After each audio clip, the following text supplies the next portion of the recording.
सोलापूर शहरात मुलं क्रिकेट खेळत असताना एका मुलीला बॉल लागल्याच्या कारणावरून 7 जणांनी मिळून एका महिलेस बेदम मारहाण केली आहे।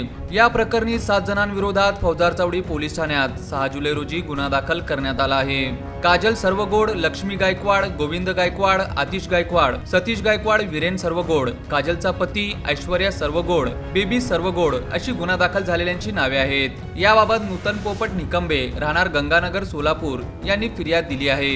पोलिसांनी सांगितले की 5 जुलै रोजी 9 वाजण्याच्या सुमारास फिर्यादीच्या घरासमोर मुलगा प्रेम व त्याचे मित्र क्रिकेट खेळत असताना काजल सर्वगोड हिच्या मुलीला बॉल लागल्याच्या कारणावरून 9 जणांनी मिळून फिर्यादीची बहीण कल्याण व आई शालन या तिघांना मारहाण करून तुम्हाला मस्ती आली आहे का, तुम्हाला इथे राहू देत नाही, तुम्हाला सोडणार नाही असे म्हणून शिवीगाळ केली। याच वेळी तिघांना लाथाबुक्क्यांनी व काठीने मारहाण करून गंभीर जखमी केले आहे। या मारहाणीत तिघे गंभीर जखमी झाले असून या घटनेचा अधिक तपास फौजदार चावडी पोलीस हे करीत आहेत।